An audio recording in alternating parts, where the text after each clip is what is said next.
Melissa, have you finished your health check yet? Are there any results? I've been anxiously worrying about you all day, unable to concentrate on work.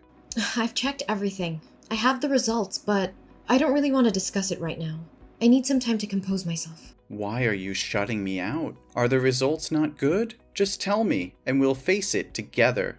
Well, I have breast cancer, and they said it's an advanced stage, spreading rapidly. The doctor insisted on immediate hospitalization because it's becoming dangerously life-threatening. Oh my god. How advanced is it? How far has it spread? Can we treat it right away? Will you be okay if you undergo surgery now? Joseph, I'm in complete disarray. The doctor mentioned further tests are necessary to determine my survival rate. If you want to leave now, then go ahead. I'll sign the divorce papers. If you keep hesitating, I fear I won't find the strength to leave you later. What are you saying? Why would I abandon you? Don't tell me it's too late to save you. No, there's still a chance for me, but the treatment could be prolonged and incredibly exhausting, possibly lasting several years with substantial financial costs. I'm just afraid you won't be able to handle the immense pressure and the troubles that may come along. No, sweetheart, don't think so poorly of me. Haven't the past 2 years of love and 1 year of marriage shown you my commitment? I accept it all, and I'll stand by your side no matter what happens.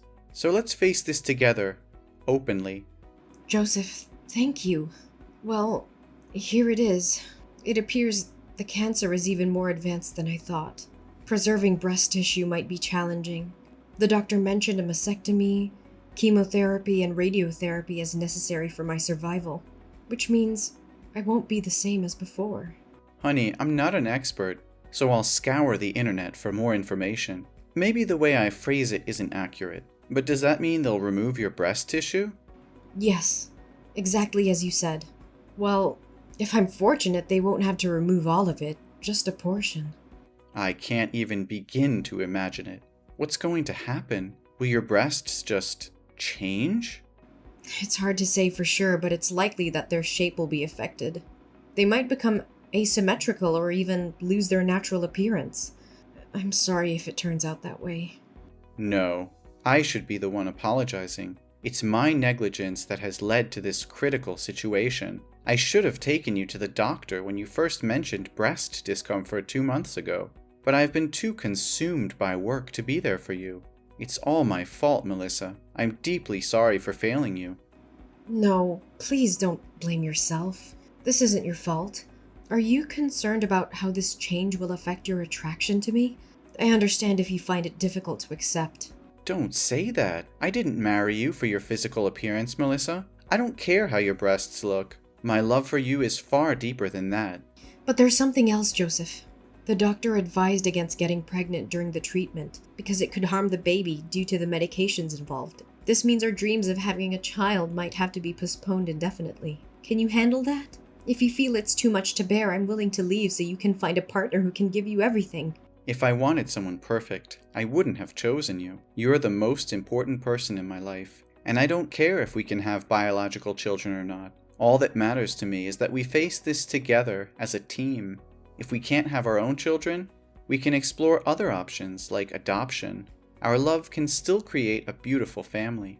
Joseph, your unwavering love gives me strength. Thank you for being by my side. Now I can face the upcoming surgery with newfound courage. And knowing you're not alone makes me feel stronger too. I thank God every day for bringing you into my life.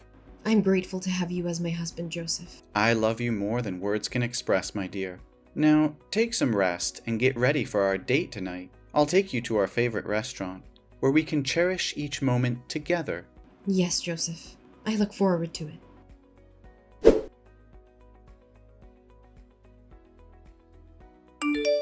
Hey, Melissa. I heard from Joseph. He just stopped by my house and told me about your condition.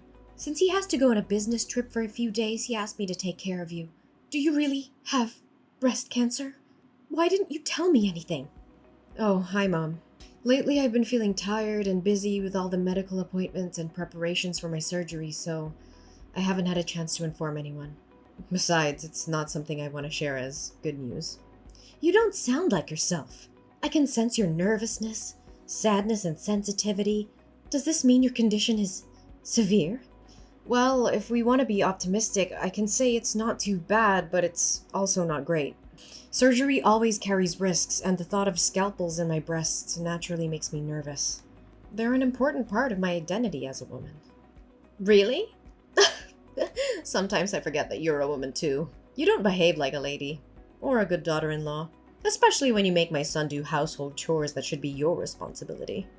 Mom, what are you talking about? Which chores are specifically assigned to me? In our household, we share the housework equally. Oh, really? But every time I visit your house, I always see my son doing all the household chores. Whenever I come over, it's Joseph who's cooking while you're sitting and relaxing. Or he's folding clothes while you're fast asleep on the bed. You don't fulfill your duties as a wife or a woman in this family. I think if you have surgery to remove your breast, you might as well become a real man. Mom, did you forget that you said you didn't want to eat my cooking anymore? That day I came home from work and rushed to the kitchen to cook dinner. But after you tasted one spoonful, you said the soup was too bland and looked like vomit. To please you, I added salt. But then you said it was as salty as seawater and I ruined the soup. Since then, I have stopped cooking for you. As I said before, both Joseph and I work and we agreed to divide the household chores. Usually I handle laundry, and Joseph takes care of ironing and folding. Sometimes appearances can be deceiving. Those tasks are typically meant for women, but I can't force my husband to do them. My son is exhausted from work, and you still make him do more? Mom, it's because you constantly scrutinize and criticize everything that he and I had to move out and live separately. I'm exhausted and I don't want to continue arguing with you. If you don't have anything else to say, I'll talk to you later. Oh, don't be mad at me. It was just a joke. You shouldn't take it so seriously. But I am genuinely worried about you. Are you referring to the surgery? The doctor has assessed my condition, and the success rate is quite high, so there won't be any major risks to my health. I'll be fine. However, after the surgery, I'll still need to take antibiotics and have regular injections, just to minimize the risk of cancer reoccurring. No, it's not about the surgery. I'm worried about your marriage with my son. You don't have to worry about us, Natalie. Our relationship is still strong, and Joseph loves me unconditionally. There's no reason for your concern. That's what I've always feared. My foolish child. Always thinking of others before himself. Shouldn't he be looking for someone else? Someone without all these complications? Mom, I don't appreciate any of these jokes at all. Joseph has made it clear that my appearance or any physical changes won't affect his love for me. Oh, come on. You know Joseph is just being kind. What about when reality hits? After the surgery, with your changed appearance, it won't be as appealing, even though I never found you attractive to begin with. And Joseph, attending corporate parties, needing a beautiful companion, will he still be satisfied with you then? I can dress in a way that hides any changes, and I can wear supportive undergarments. It's not something that will be obvious to others. Only you and Joseph know about it. Aren't you afraid he'll get tired of you and eventually seek someone else? You'll end up even more miserable and desperate when that happens. Maybe you should consider divorcing Joseph preemptively. I offered to divorce Joseph when I first found out about my diagnosis, but he assured me he would stand by me no matter what. It's not my decision to make alone. Besides, beauty is subjective, and Joseph sees beyond physical appearances. You're always so argumentative, Melissa. That's why I say you lack femininity. And what about children? After the surgery, you won't be able to have children anymore. Joseph has always wanted a child. Do you have the heart to make him so sad? The inability to conceive is temporary during the treatment. We have discussed it and Joseph is willing to wait. We have even considered adoption as an option to fulfill our desire for a family. No! I absolutely disagree with that. Adoption? I never approved of such a thing. The primary duty of a woman is to give birth.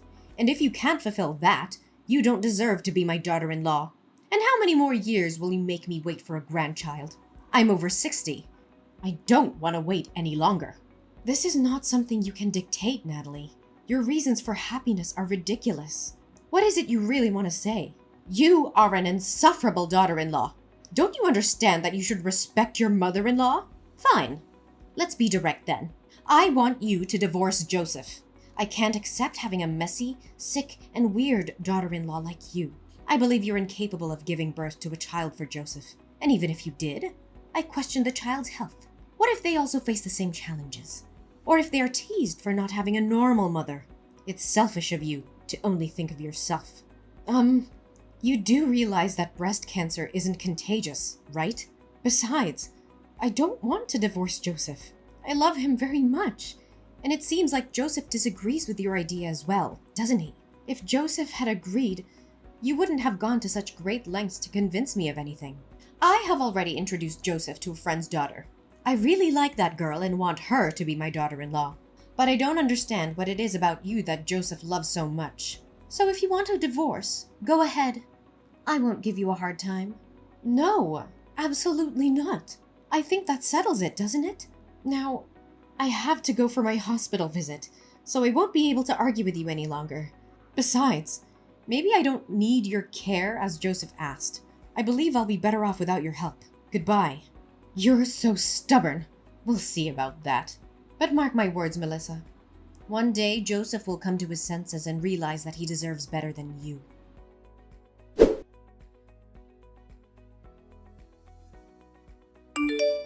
Melissa, I've thought long and hard about this, and I can't continue pretending that everything is fine.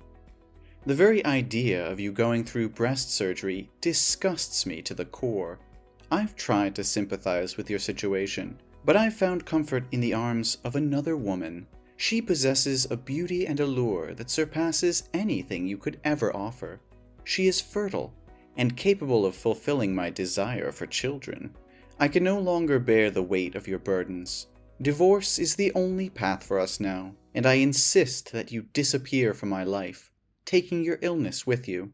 I am devoid of any care or compassion, and I won't spend a single penny on your behalf. Don't text me back. I don't want to talk with you anymore. Leave my house before I return, for you have never been deserving of my love.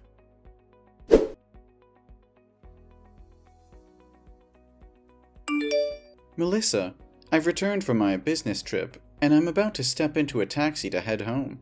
Shall we go out to eat together tonight before your hospital visit tomorrow? I miss you so much. How dare you speak to me as if nothing happened? You think a simple date can erase the hurtful and cruel words you uttered? Do you have any idea how utterly devastated and crushed I felt after reading those messages? Don't worry. I've already packed my things and won't take any of your possessions with me. I'm so sorry, Melissa. You must have been very angry with me because I didn't text you these days, right? But you said I said hurtful or heartless words? I'm a bit confused. What? Don't pretend to know anything. Scroll up and reread those horrible texts you sent me this morning. Do you know how desperate and sad I was after I read those lines? Wait a moment. I genuinely don't understand what you're accusing me of. I haven't sent you any texts in the past few days. I didn't even have my phone with me. Don't play innocent with me. The messages I received came from your number. Are you suggesting someone else used your phone to send those heartless messages? I'm telling you the truth, Melissa. I haven't touched my phone until just now. I had to visit my mother's house briefly before heading to the airport, and I accidentally left my phone there. That's why I couldn't contact you. I only just retrieved it a short while ago. So you expect me to believe that you didn't send those vile messages? Yes, Melissa. I swear on everything that I hold dear. You are my world, and I would never stoop so low as to hurt you in any way, even intentionally. How can I be certain that you're telling the truth? Can I truly trust you after this betrayal? I understand your skepticism, but I assure you I'm being honest. In fact, I had a crucial meeting with a client this morning. If you need proof, you can verify it with my colleague. I even rushed through my work to be home with you earlier. I haven't had a moment's rest since. All right, Joseph. I believe you. I'm sorry for jumping to conclusions earlier. No, I understand why you thought that way. It's understandable since it came from my phone number. But who would do such a thing to make you misunderstand me? Is it possible that someone hacked into my phone just to play this cruel joke on you, knowing about your battle with breast cancer? Hold on a moment. I think I may have an idea who could be behind this. When I initially read the messages, I was overwhelmed with sadness and disappointment, and I didn't take the time to analyze the situation carefully. However, upon rereading them, I noticed some suspicious clues. What? Do you have a suspect in mind? Please tell me. It's all speculative at this point, and nothing is certain.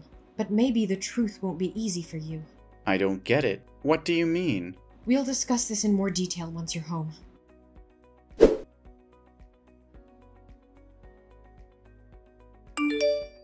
Mom, let's have a talk. Well, look who's here. How are you holding up? Did the surgery make you even more pathetic? I bet Joseph can't stand the sight of you anymore. It's only a matter of time before he divorces you. No, that's not happening. So spare your concern. Instead of focusing on me, maybe you should take a good hard look at yourself. What are you implying? What's your problem? Oh, don't act innocent. You're the one behind those vile messages from Joseph's phone, aren't you? Oh, those messages. The ones telling you the harsh truth that you'll be nothing but a burden to Joseph after the surgery? Well, whoever sent them, I can't say they're entirely wrong. You've become a liability. And you're deluding yourself if you think otherwise. Joseph has been sacrificing his time and energy, taking care of you day and night at the hospital. Have you ever stopped to think about that? But why should I take the blame for those messages? I understand what you're trying to say, and I'm grateful for everything Joseph has done for me. It's rare to find someone who actually upholds their wedding vows. But let's get back to the point. Did you know that there are advanced software and applications that protect phone data from unauthorized access? What does that have to do with anything? Why are we talking about this now? It has everything to do with this. Joseph left his phone at your house, didn't he? Because of the confidential company information on his phone and the previous security breach, he installed a special security application linked to my phone. So what? I still fail to see your point. Well, this application utilizes facial recognition every time the phone is unlocked. And guess what? The person who sent those messages entered the wrong password repeatedly until they finally entered my wedding date correctly. As a result, the application captured a photo of that person. And you know what's even more interesting? It looks a lot like you, Mom. That means nothing. It's not proof that I sent those messages. I was simply looking for something on Joseph's phone. What's your problem with that? You're right. It's not proof if you were innocent. But here's the kicker. The timing of those messages coincides with the time you were trying to access my husband's phone, Natalie. And there's another thing you probably didn't notice because it's become a habit of yours. Using the sign to end a sentence, while Joseph never does. You call that evidence? It's utterly ridiculous. Yes, it may not be definitive proof of your guilt, but it's substantial enough for me to take legal action against you for impersonation and the defamation of my career. I've already reported the incident to the police. If you're innocent, there's no need to be afraid. If the real culprit is you, I will offer you a sincere apology. What? Why would you involve the police in such a trivial matter? You're blowing this way out of proportion. It may seem trivial to you, but it's a serious violation of my privacy and emotional well-being. I won't allow someone to harass me and spread malicious lies without consequences. This isn't just about the messages. It's about the betrayal and the intent behind them. I won't tolerate such behavior from anyone. Not even family. I can't believe you would go to such lengths over a misunderstanding. You're being unreasonable and exaggerating the situation. We're a family, Melissa. We should be able to resolve our issues without involving the police. Are you suggesting we handle this matter within the family? Do you admit that the culprit is someone within our own home? Is it Jason? Should I confront my father-in-law about this when he visits me at the hospital? What? Is Jason there? No, you can't tell him. I'm sorry, but it's too late for that. I've already exposed your actions. I told them everything. And you know what? Jason is disgusted by your cruelty and heartlessness. He wants a divorce, Natalie. He no longer wants anything to do with you. And Joseph decided to cut ties with you too. We're no longer a family. Melissa, please, I beg you to help me. I can't bear the thought of losing Joseph and Jason. They're my world, my everything. I'll do whatever it takes to make things right. I'll grovel. I'll beg. I'll do whatever they want. Just please convince them to forgive me. I can't live without them. Natalie, your actions have caused immense pain and shattered the trust that Joseph and Jason had in you. Rebuilding that trust will not be easy, if it is even possible. You must understand the gravity of what you've done. It'll take more than empty promises and desperate pleas to mend the bonds that have been broken. I will do whatever it takes, Melissa. I'll prove to them that I've changed. that I'm no longer the person who inflicted such pain upon you. Please, I'm begging you, give me this opportunity to make things right. I can't bear the thought of losing my family forever." It's ironic, isn't it? You don't want to lose your own family, yet you are willing to destroy mine. Begging me in vain won't change the fact that you have to face the consequences of your actions. So instead of staying there, begging for forgiveness, I suggest you prepare yourself for the legal proceedings ahead. You'll have to answer for both insulting me and seeking a divorce from Jason.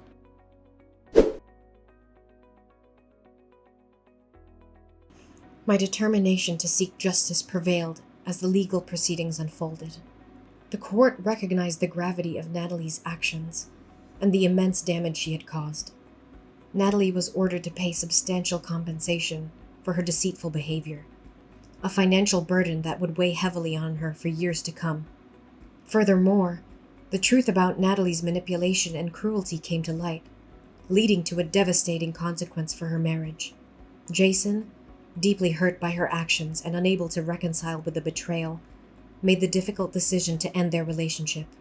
Natalie found herself facing not only financial ruin, but also the loss of her family. Joseph, too, could no longer bear the weight of Natalie's deception and the pain she had inflicted upon me. He chose to sever all ties with Natalie, recognizing that her actions were irredeemable and incompatible with a healthy, loving relationship. On the other hand, my resilience and unwavering spirit allowed me to overcome the challenges I faced. As a cancer survivor, I found solace in the love and support of Joseph, who stood by my side throughout the tumultuous ordeal. Together, we created a new chapter in our lives, filled with happiness, growth, and a profound appreciation for the bond we share. My strength and triumph over adversity inspired others facing similar struggles, and I became an advocate for cancer survivors, offering comfort and guidance to those in need. My journey of healing and personal growth served as a beacon of hope for those who face their own battles.